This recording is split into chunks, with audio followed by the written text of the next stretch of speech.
Hello बच्चों, let's read this question. The question says most stable carbocation is. हमें बताना है मोस्ट स्टेबल कार्बोकेटाइन क्या होगा, right? The key concept for this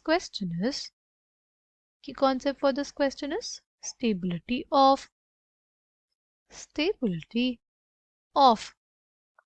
carbocation. Stability of carbocation. अच्छा, carbocation हमारे पास कैसी स्पीशीज होती है? कार्बोकेटाइन हमारे पास एक इलेक्ट्रॉन डेफिशिएंट स्पीशीज होती है. कैसी स्पीशीज होती है? Electron deficient species, right? यानी उसके पास क्या होती है? इलेक्ट्रॉन्स की कमी है. तो उसको कैसा ग्रुप स्टेबलाइज करेगा? Electron donating group, right? Electron donating group stabilizes the carbocation. Electron withdrawing group क्या करेगा? अगर इलेक्ट्रॉन विदड्रॉइंग ग्रुप होगा वो क्या करेगा? वो बेसिकली कार्बोकेटाइन की जो स्टेबिलिटी है उसको घटाएगा, राइट? क्योंकि जो कार्बोकेटाइन है वो ऑलरेडी क्या होती है? ऑलरेडी एक इलेक्ट्रॉन डेफिशिएंट स्पीशीज है, राइट? अगर कोई स्पीशीज इलेक्ट्रॉन डेफिशिएंट है और उससे जुड़ जाए क्या? इलेक्ट्रॉन विदड्रॉइंग ग्रुप,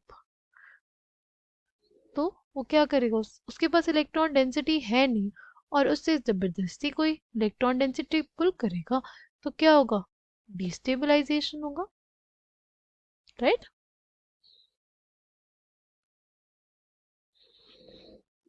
अगर इस क्वेश्चन में देखें तो हमारे पास सिंपल बेंजिल कार्बोकेटाइन है, राइट? अगर बात करते हैं यहाँ पे NO2 की, NO2 एक स्ट्रॉन्ग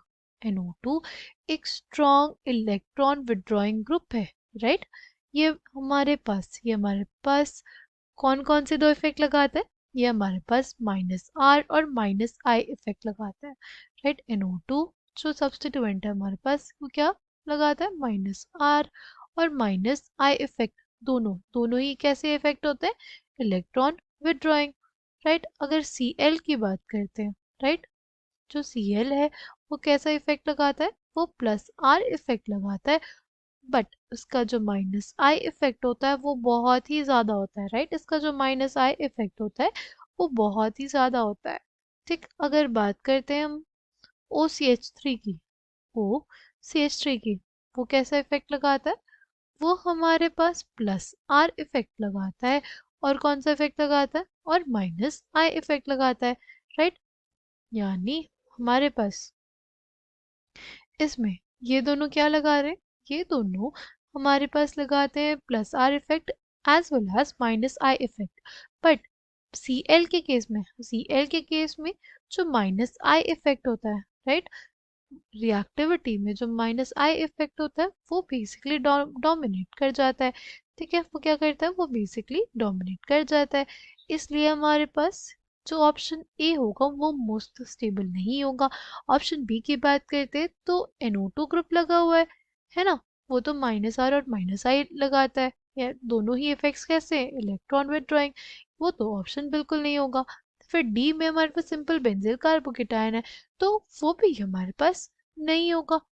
तो हमारे पास बचा क्या? बचा ऑप्शन सी. ऑप्शन में सी में हमारे पास क्या है? मिथॉक्सी ग्रुप अटैच्ड है. और ये जो मिथॉक्सी ग्रुप होता है ये लगाता है स्ट्रॉन्ग +R इफेक्ट. यानी +R मतलब प्लस जो हमारे पास OCH3 है, राइट, जो हमारे पास इस बेंजील कार्बोकेटाइन से जो OCH3 है वो क्या करेगा? वो रिंग में अपनी इलेक्ट्रॉन डेंसिटी को देगा क्योंकि इस पे क्या है? ऑक्सीजन एटम अटैच्ड है और ऑक्सीजन के पास होते हैं लोन पेयर ऑफ इलेक्ट्रॉन्स. ये क्या करेगा? रिंग में इलेक्ट्रॉन डेंसिटी देगा जिसके वजह से इलेक्ट्रॉन डेंसिटी देने की वजह से, राइट, ये +R इफेक्ट शो कर रहा है. +R इफेक्ट की वजह से इसके इलेक्ट्रॉन देने की टेंडेंसी की वजह से इस कार्बोकेटाइन की जो स्टेबिलिटी होगी वो सबसे ज़्यादा होगी. इसलिए इस क्वेश्चन के लिए हमारे पास कौन सा ऑप्शन सही हो जाएगा? Option C will be the correct answer for this question. I hope you understood it well. Thank you and all the best.